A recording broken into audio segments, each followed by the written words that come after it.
exception pour la préservation de la nature et la sauvegarde de la biodiversité.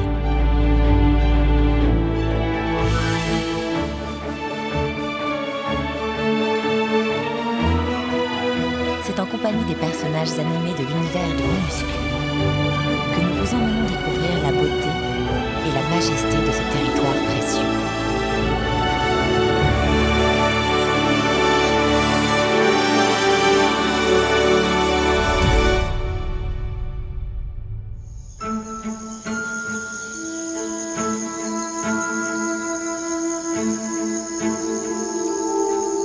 Il existe un endroit sur Terre où les arbres règnent en maîtres, où les plantes se font forteresses et les troncs cathédrales. Ces sous-bois appartiennent au parc amazonien de Guyane, département et région d'outre-mer situé en Amérique du Sud, entre le Suriname et le Brésil.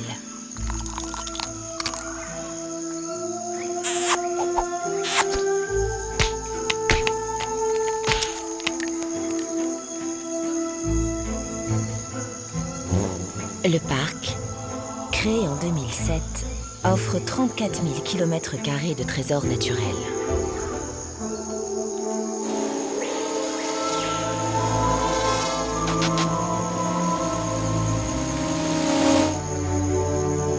Un fragment d'Amazonie, dont la forêt tropicale, la plus grande de la planète, forme un sanctuaire de biodiversité sans pareil.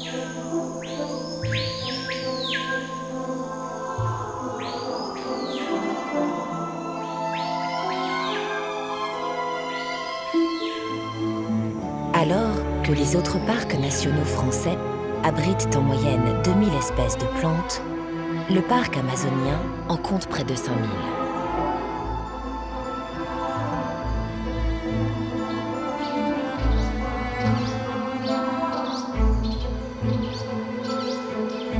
Ce parc est l'un des plus grands espaces protégés du monde.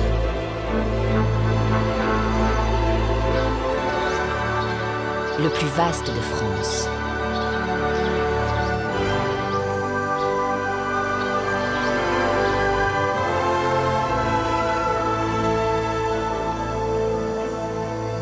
Un seul de ces hectares compte plus de 150 essences d'arbres, quand l'Europe entière en compte moins d'une centaine.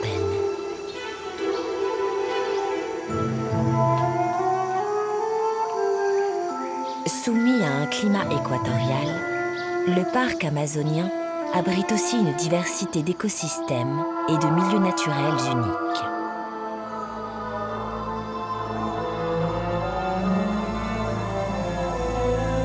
Ici, la rare présence des hommes, on compte moins d'un habitant par kilomètre carré, laisse la place aux esprits et aux divinités chères aux Amérindiens.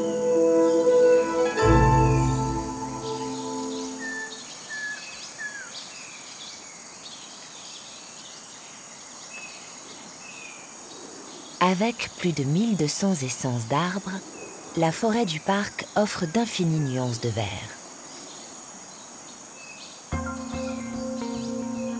Sur ce territoire, le soleil est le privilège des géants. Les plus hauts, comme le sablier, peuvent atteindre les 50 mètres. Ce colosse est sempervirent. Il conserve son feuillage vert toute l'année.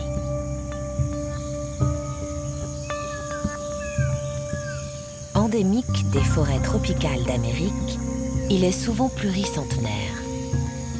Dans son tronc circule une sève caustique, autrefois utilisée par les Amérindiens pour empoisonner leurs flèches.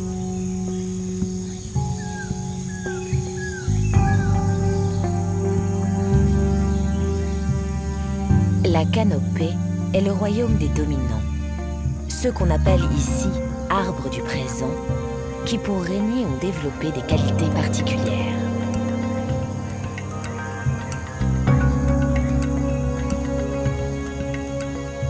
Comme le fromager, un autre gardien emblématique du parc.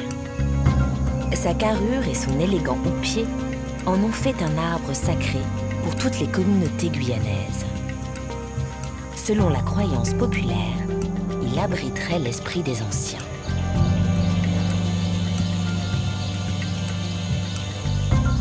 Sa particularité, c'est qu'il dispose de contreforts, des racines aériennes qui lui servent d'ancrage.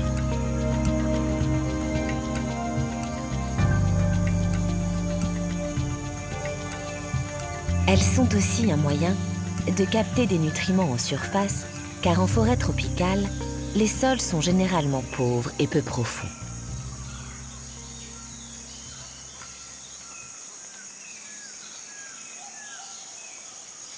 En vérité, si ces rois profitent du panorama, ils doivent leur tranquillité au petit peuple du bas. Car dans la nature, les plus grands ont toujours besoin des plus petits. Leurs meilleurs alliés, les voilà.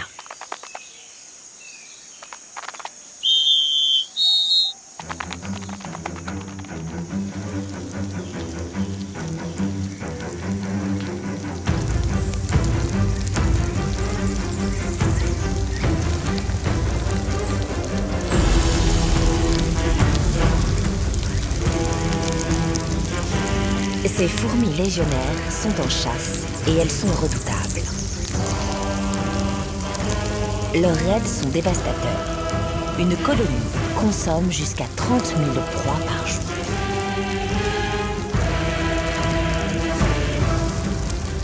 Ces guerrières tropicales migrent de façon cyclique.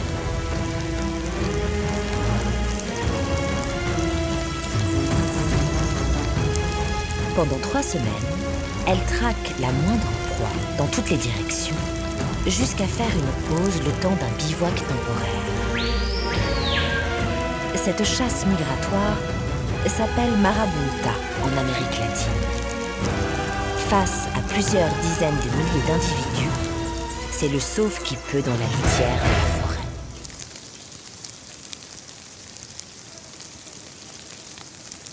Ce scorpion a dû se réfugier, car les légionnaires n'ont pas peur de s'attaquer à plus gros qu'elle.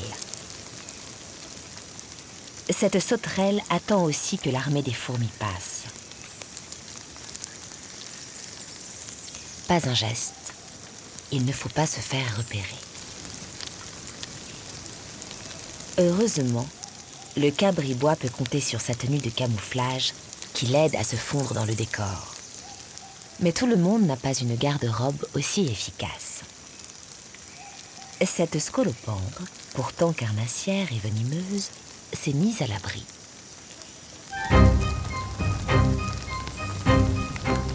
La cohorte des fourmis poursuit frénétiquement sa course.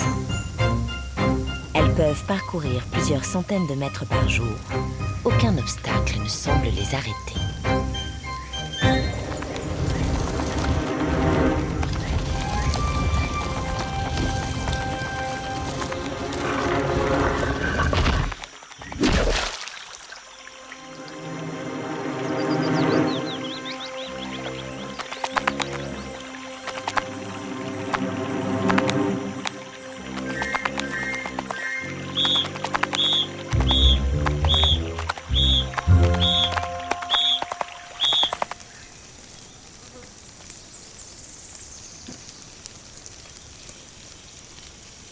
Le scorpion est sorti de sa cachette.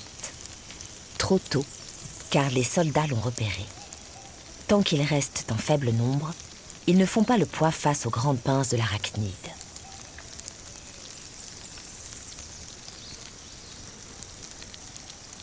Mais c'est sous-estimer les légionnaires qui adaptent leur tactique de chasse à l'enjeu.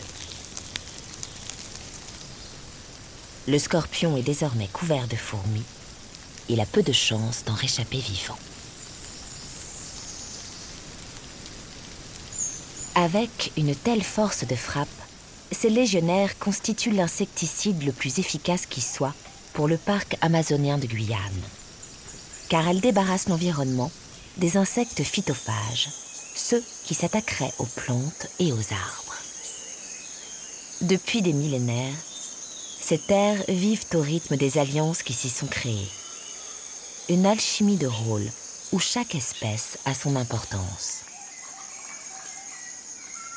Sous ses feuilles, des arthropodes participent au cycle naturel de la forêt. Comme ce colombole, un professionnel du recyclage, qui se nourrit des végétaux en décomposition. C'est grâce à lui et à un tout petit peuple invisible que l'écosystème forestier du parc trouve son équilibre.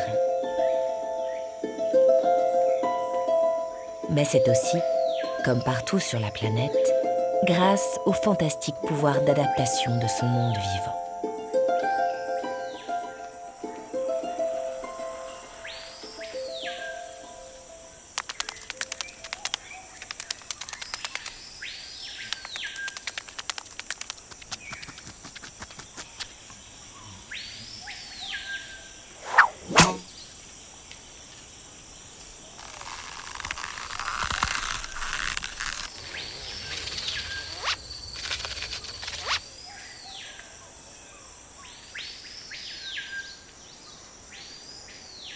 Au pied des arbres, on rêve de lumière. Car ici, seulement 1% du rayonnement solaire atteint le sol. Pour capter quelques lueurs, chaque plante développe sa propre stratégie. L'Aciotis est une habituée des sous-bois tropicaux. Ses grandes feuilles de chlorophylle disposent d'un atout utile pour sa photosynthèse. Cette plante possède au dos de chacune d'entre elles une couche d'anthocyanes, des pigments qui lui donnent cette couleur pourpre. Ces pigments agiraient comme un miroir, renvoyant la lumière vers le haut dans une longueur d'onde plus assimilable par la plante. Pour une même quantité de rayonnement reçu, l'Aciotis en profiterait ainsi plus que les autres.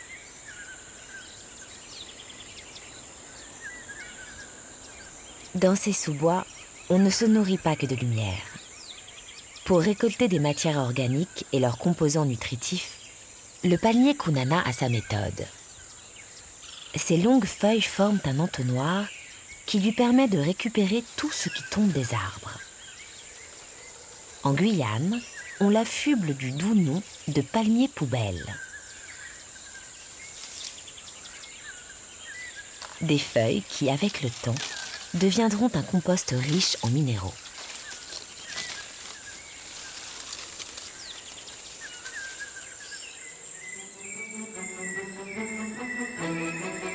La méthode est efficace. Par endroits, les kunanas ont envahi l'espace.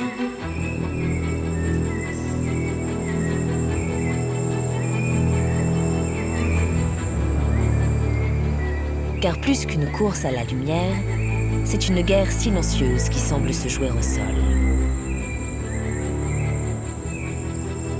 Où survivent les végétaux les plus endurants et inventifs.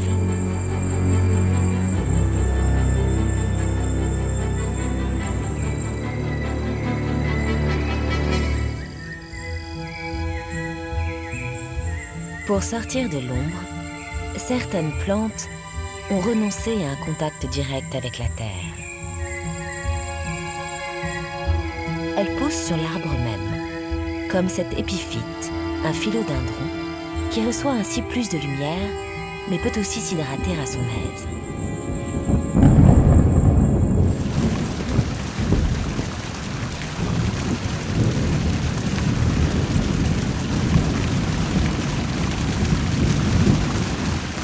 Située proche de l'équateur, la Guyane et son parc vivent sous un climat tropical humide. Plus de 3 mètres de précipitations par an.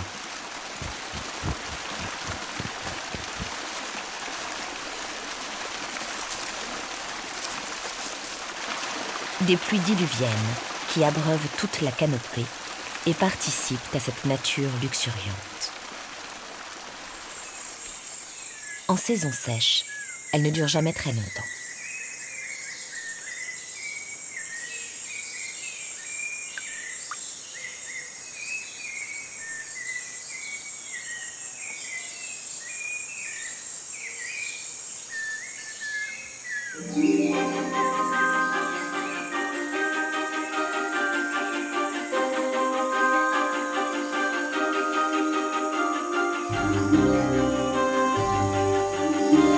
Parfois, au sein de cette vie foisonnante, une révolution a lieu.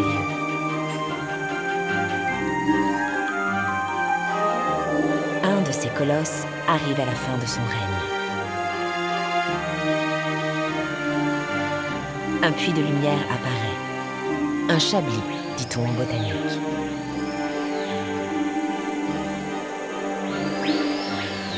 Ils couvrent chaque année environ 1% de la surface forestière et sont d'importants moteurs de la régénération naturelle de la forêt.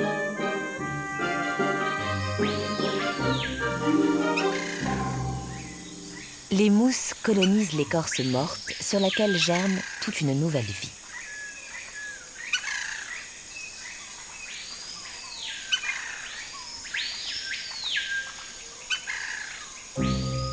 L'intérieur des troncs profite aussi à quelques créatures. Comme ce couple de chauves-souris qui y a élu domicile. Plus d'une centaine d'espèces de ces mammifères volants peuplent le parc.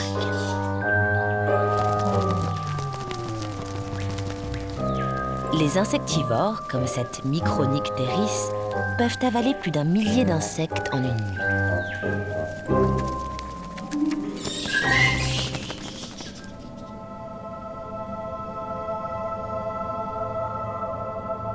Dans cette pénombre, il n'est pas rare de croiser des créatures inquiétantes.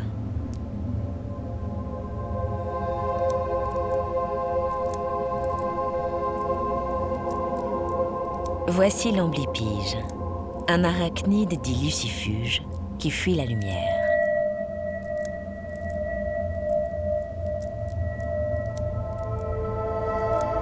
Ce solitaire possède une paire d'antennes qui lui permet de détecter d'éventuels obstacles ou ses proies.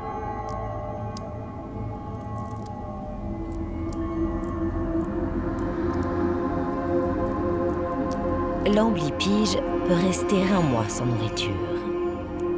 Mais quand il se met en chasse, il déploie d'étonnantes longues pinces, les pédipalpes, qui lui servent à attraper des insectes.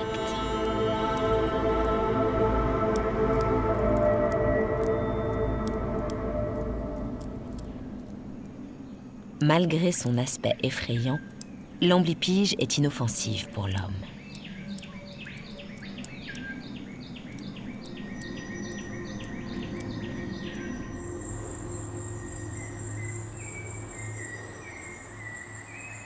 L'enfer vert. C'est ainsi que les premiers explorateurs surnommèrent cette terre. Mystérieuse et impénétrable.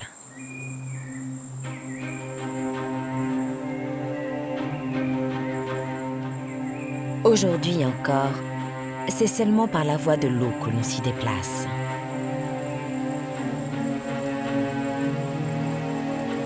Bordant la forêt côté nord, le Maroni est l'artère royale du parc.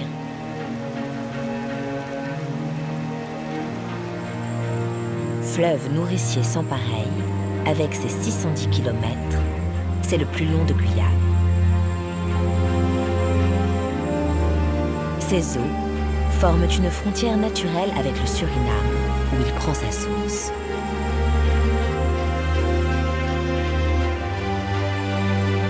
C'est par le Maroni qu'arrivèrent à la fin du XVIIIe siècle les Aloukou, les esclaves fuyant les plantations du monde colonial, lorsque le Suriname était sous occupation hollandaise.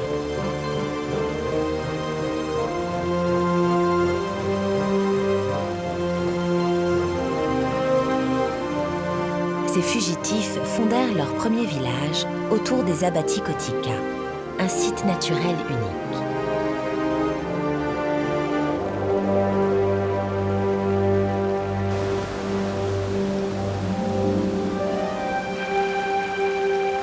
Un labyrinthe minéral qu'ils surent apprivoiser et fit de leur communauté une des plus expertes dans l'art de la navigation.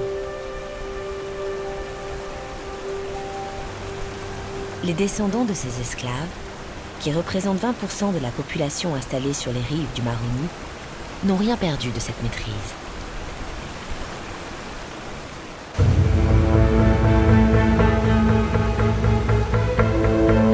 Après le dédale des Abatticotica, voici la fureur des rapides. Les sauts, comme on les appelle.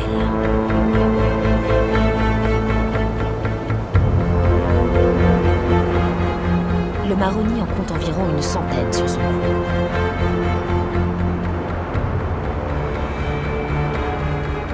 Ces barrières naturelles forment des obstacles toujours difficiles à franchir, même depuis l'invention du moteur.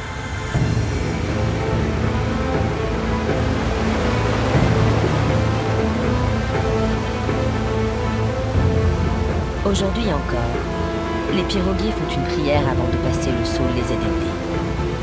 Laisse-toi mourir, mon ami.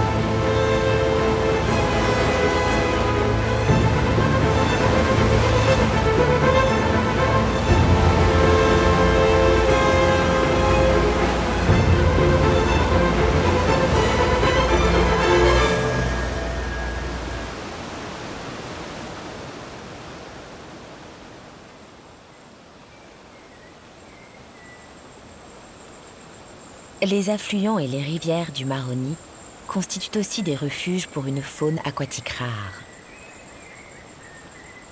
Parmi les 400 espèces de poissons d'eau douce du parc, 40% sont endémiques.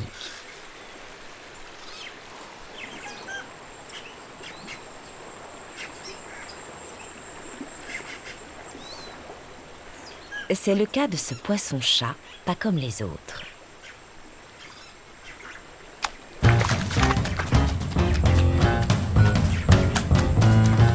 Parce qu'il se déplace à petits pas à l'aide de ses mâchoires, on l'appelle en créole latipa.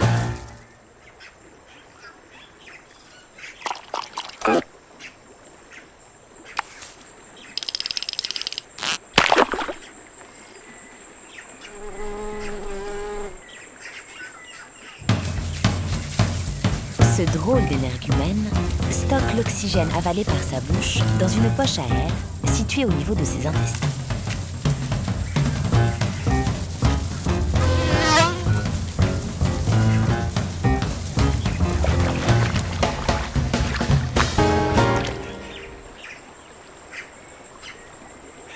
Avec plus de 10 000 km de cours d'eau, la forêt du parc se fait aussi ripicole.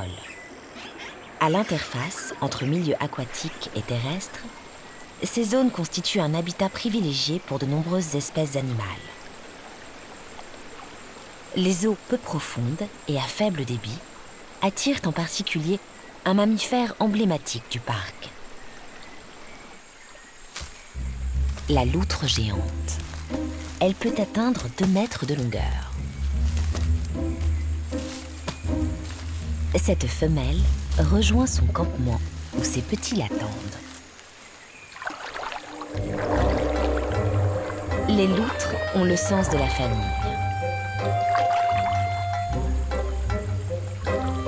Les groupes familiaux se composent généralement d'une dizaine de membres. Les loutrons les plus jeunes sont pris en charge par leurs frères et sœurs des portées précédentes.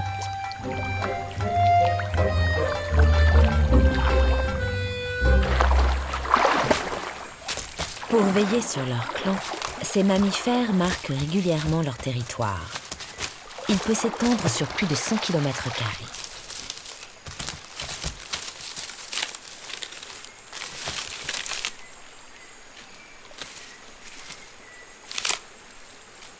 Chez la loutre sauvage, le marquage de territoire a des allures de détente. C'est ainsi qu'elle laisse son odeur pour signaler sa présence.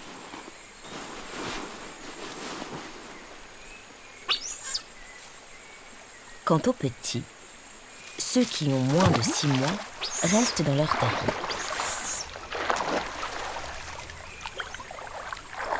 Ils seront sevrés et deviendront des chasseurs efficaces à l'âge de 10 mois.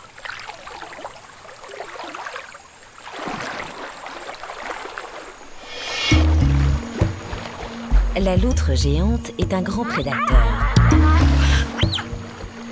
Elle consomme jusqu'à 4 kg de poissons par jour.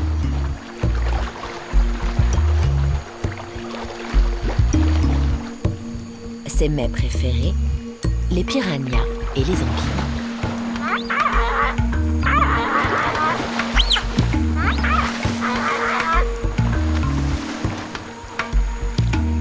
La Guyane est l'un des derniers bastions de l'espèce. Depuis 2009, la loutre géante figure sur la liste rouge des animaux en danger d'extinction.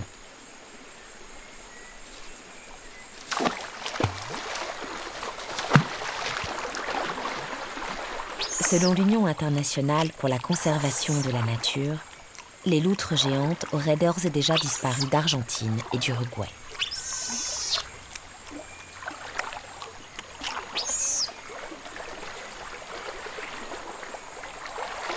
Comme elles, plus de 150 espèces de vertébrés du parc sont aujourd'hui menacées.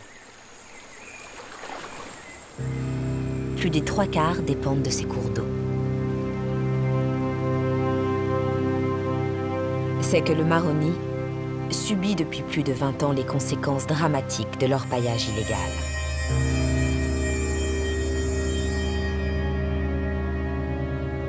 Une ruée vers l'or qui s'est encore intensifiée ces dernières années.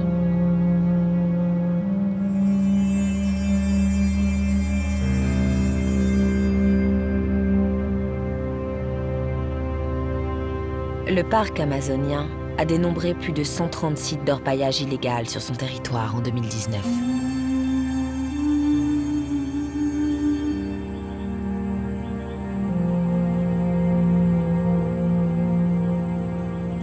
Pour chaque kilo d'or extrait du sol, c'est 1000 tonnes de boue et plus d'1 kilo de mercure toxique qui sont déversés dans les rivières.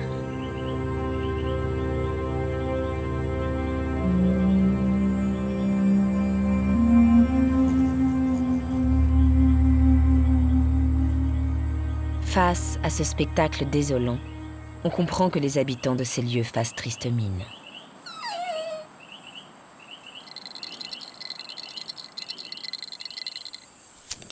Depuis 2015, le parc collabore avec les forces de l'ordre qui luttent contre ce fléau.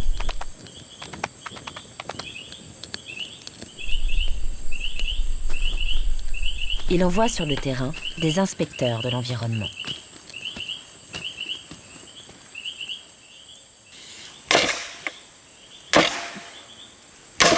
Ils sont une vingtaine au total à alterner des missions terrestres ou fluviales.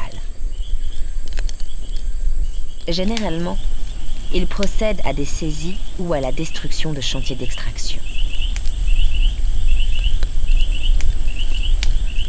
Des actions qui peinent à faire le poids contre les milliers de garimperos, ces chercheurs d'or clandestins qui affluent en masse du Brésil ou du Suriname voisin.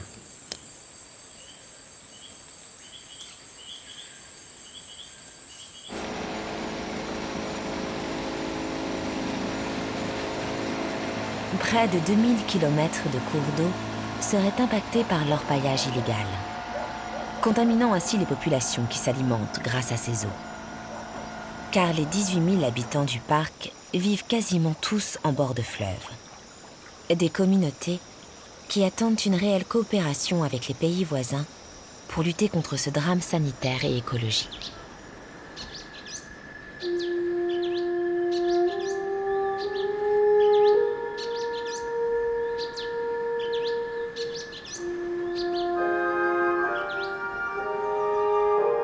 Dans certains endroits de la forêt, le réveil se fait dans la brume. C'est la splendeur des hauts plateaux. Mais en Guyane, il ne faut pas s'attendre à de grandes altitudes. À peine 1% du territoire dépasse les 500 mètres.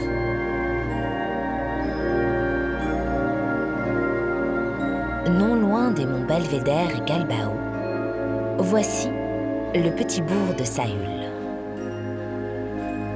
150 âmes à l'année. Ce village est la porte d'entrée des forêts dites submontagnardes et néphéliphiles, celles qui s'épanouissent dans la brume. L'humidité, avec un taux proche des 90%, et l'altitude ont fait des alentours un refuge de flore et de faune singulier.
Dans ces contrées tropicales, la nature dicte l'heure du réveil.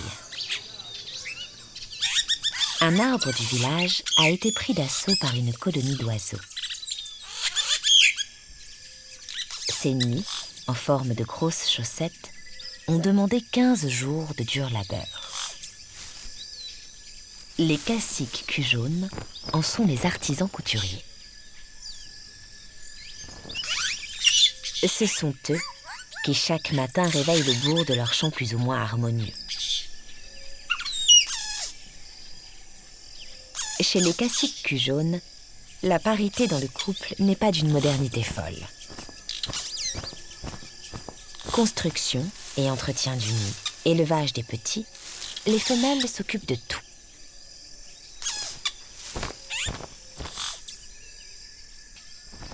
L'organisation est très hiérarchisée. Seules les dominantes peuvent construire un nid. Qu'une autre s'y risque et les anciennes viendront immédiatement le détruire.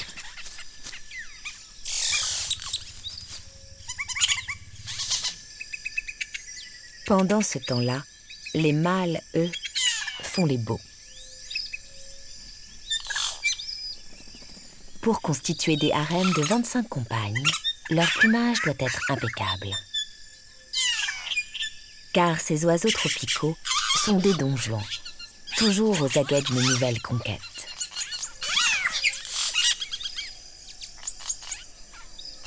Seuls les dominants, les plus gros, ont le droit de courtiser les femelles.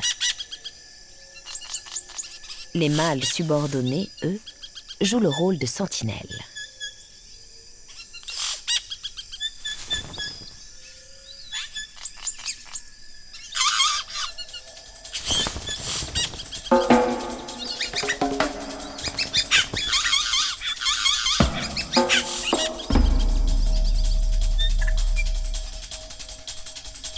Chez ces polygames, les parades nuptiales ont lieu tout au long de l'année.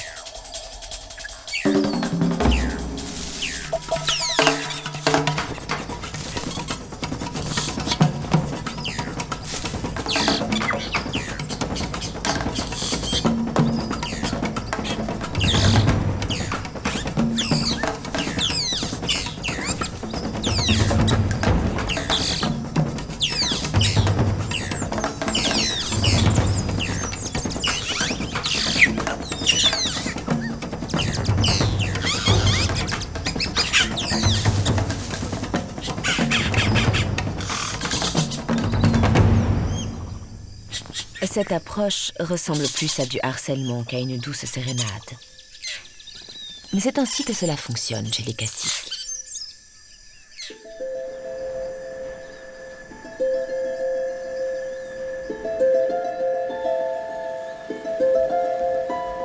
Depuis quelques années, la commune de Saül voit défiler des curieux, venus pour découvrir les charmes de la forêt guyanaise. De nombreuses missions d'études s'organisent aussi autour du bourg.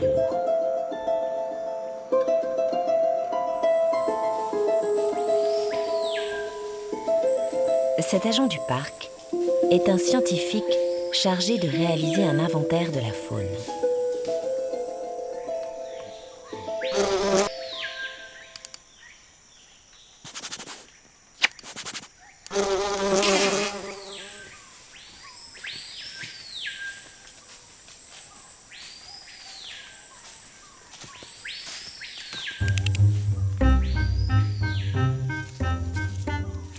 Dans cette région humide et vallonnée, la biodiversité connaît un fort taux d'endémisme.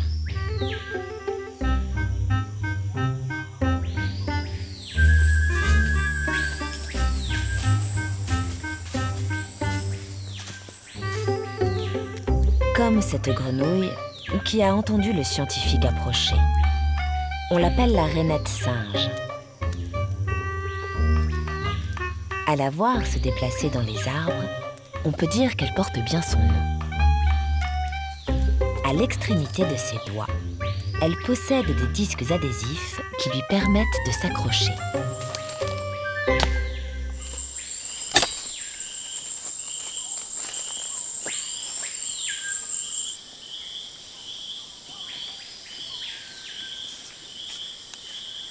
Cette arboricole endémique de la forêt amazonienne ne lâche pas son perchoir facilement. Elle a beau être la plus grosse rainette de Guyane, elle n'en reste pas moins très agile.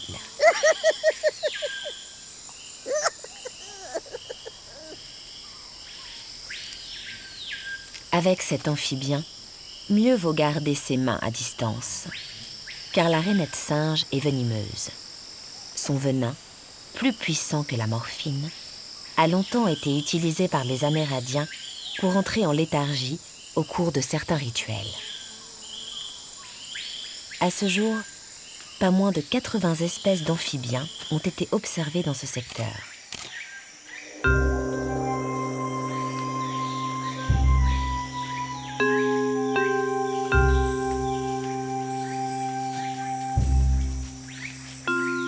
Ici, chaque mètre carré de végétation abrite des surprises.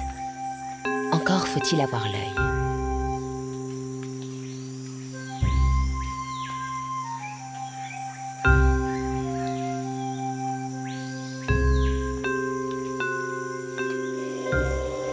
Ce minuscule serpent est un as de l'homochromie, le camouflage par mimétisme. Et parce qu'il se confond avec les lianes, on l'appelle le liane à gueule noire. Comme tous les serpents, il est carnivore. Pour lui, rien qu'un petit lézard serait un festin. Car ce reptile n'est pas plus gros qu'un crayon à papier. Mais il peut atteindre jusqu'à 2 mètres de longueur.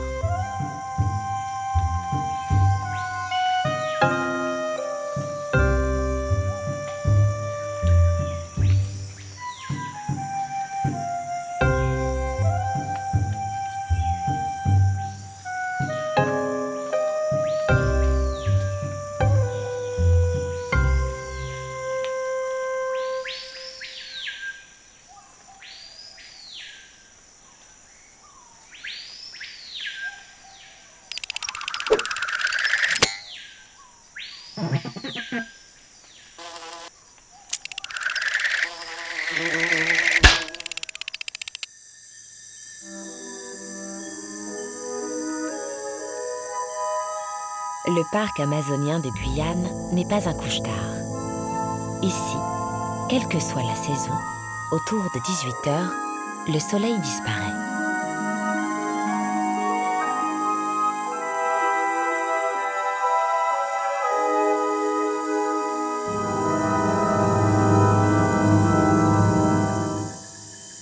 La pénombre offre un nouveau visage à la forêt et ses géants.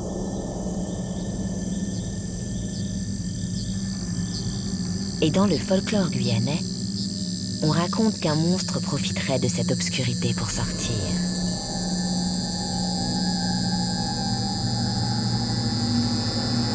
On l'appelle le maskilili.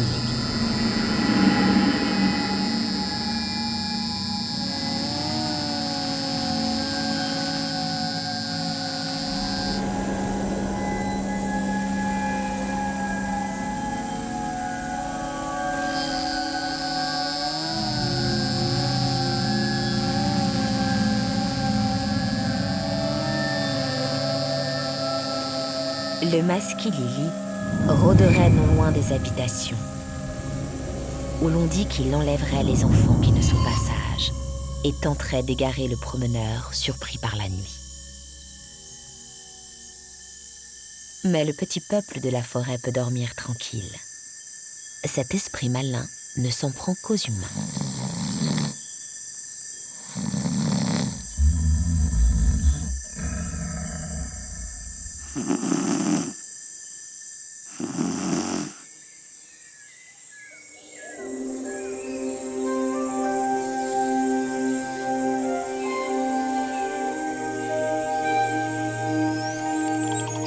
Chaque matin, la symphonie de la nature reprend de plus belle.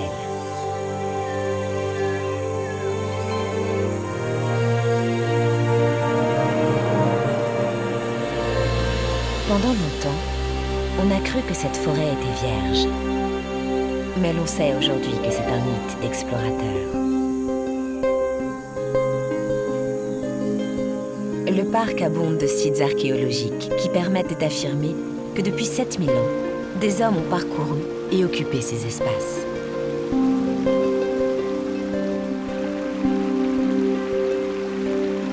À l'est, l'Oyapock, fleuve frontalier avec le Brésil, s'écoule entre des roches creusées de polissoirs. Ces dalles de pierre servaient à affûter les armes et les outils des Amérindiens.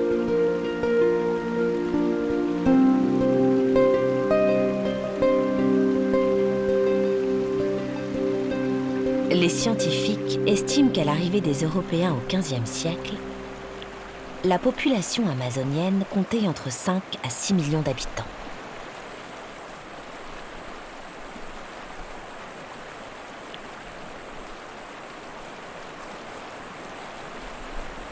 Aujourd'hui, 6 communautés amérindiennes vivent au sein du parc, en majorité près des cours d'eau.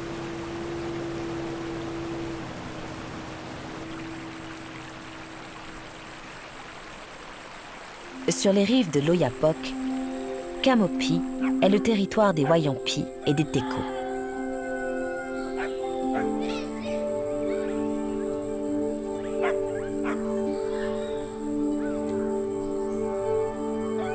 Dans ces communautés, les coutumes ancestrales se transmettent encore.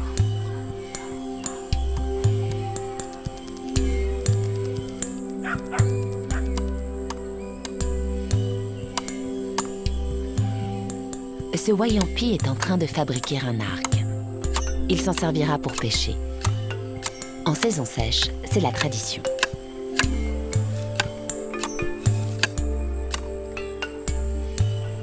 Et pour confectionner son arme, il utilise les mêmes outils que ses ancêtres.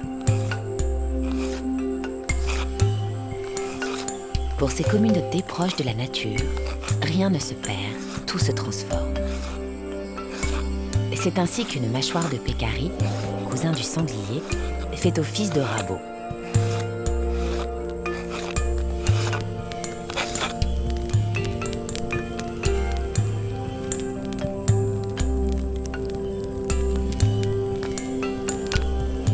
Entre les mains de l'homme, le bois d'amourette prend forme. Ne vous fiez pas à son nom, c'est un dur, tellement dense qu'il est l'un des rares à ne pas flotter dans l'eau.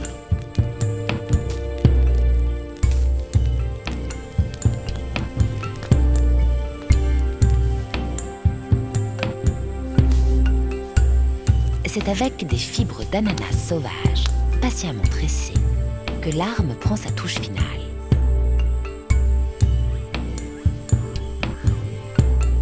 Autant de gestes qui rappellent l'incroyable savoir-faire des communautés amérindiennes.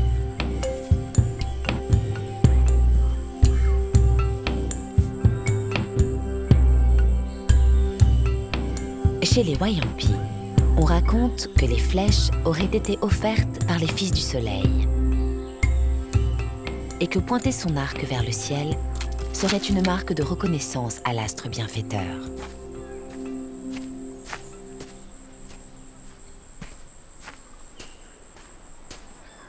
Quittons ces zones habitées pour une région encore inexplorée. Aux confins du parc, la forêt garde secret des trésors géologiques.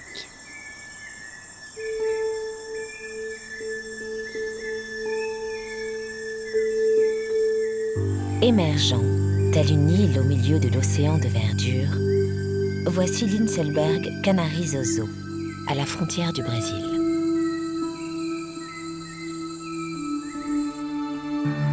Un joyau minéral, l'un des 200 que compte le parc. Ces pitons rocheux tiennent leur nom d'un géographe allemand qui fut le premier à en faire la découverte. Insel signifiant île et berg, montagne.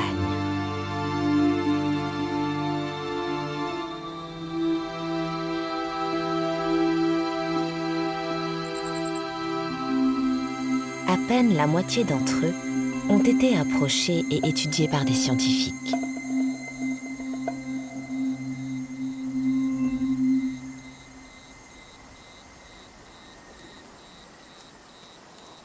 Fruit de l'union du temps, du vent et de la pluie, ces Inselbergs sont les vestiges érodés d'un des plus anciens massifs de la planète.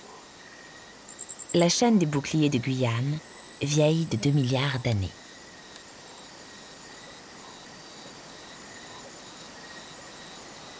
Une légende amérindienne raconte que par le passé, les colibris étaient tous noirs et que c'est à cet endroit, Canaris-Ozo, qu'ils se parèrent de leurs plus belles plumes. En réalité, il n'y a pas l'ombre d'un oiseau dans les parages. La faune est quasiment inexistante sur ces dômes de granit, car la chaleur et la sécheresse y sont extrêmes. Ces dalles, soumises à un fort ensoleillement, peuvent atteindre les 75 degrés pendant la journée.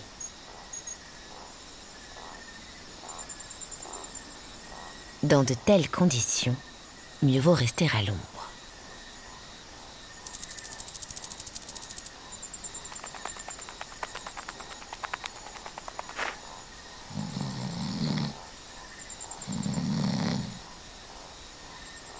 Malgré ce microclimat, ces dalles brûlantes ont été colonisées par certains organismes vivants, comme ces algues, des cyanobactéries, qui donnent leur teinte sombre à la roche. Ces pionnières peuvent s'immiscer dans les milieux les plus extrêmes de la planète. En fixant l'azote de l'atmosphère, elles produisent des matières organiques, un substrat qui permet à des végétaux de pousser à ses côtés.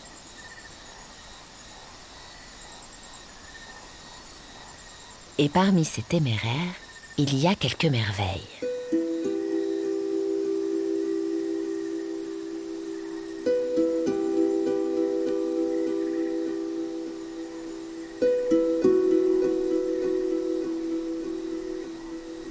Voici l'orchidée Encyclia granitica. Cette jolie demoiselle tire son nom des pitons de granit sur lesquels elle pousse. Fleurissant à 1 mètre de hauteur, elle puise son eau dans ses bulbes qu'elle possède en nombre. Des bonbonnes d'eau accessibles à tout moment, mais qu'elle consomme avec parcimonie.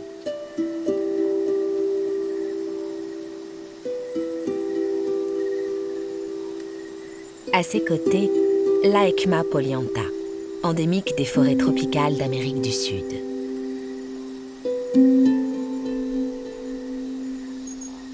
Ses larges feuilles forment un vase parfaitement étanche qui conserve l'eau de pluie. Et ce n'est pas pour déplaire à la grenouille d'Androbates qui y a élu domicile. Un partenariat gagnant-gagnant. Car en échange, le batracien offre les nutriments de ses déjections à son hôte.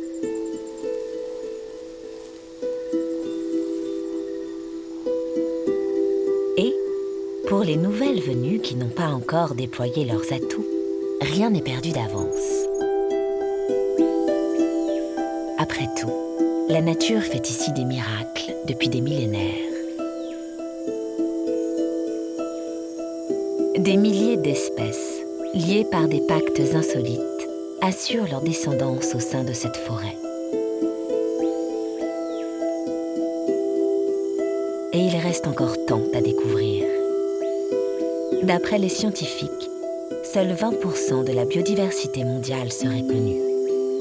À l'heure où les experts de l'ONU alertent sur la disparition à venir d'1 million d'espèces végétales et animales dans les prochaines décennies, protéger ces terres riches en biodiversité est plus que jamais une priorité mondiale.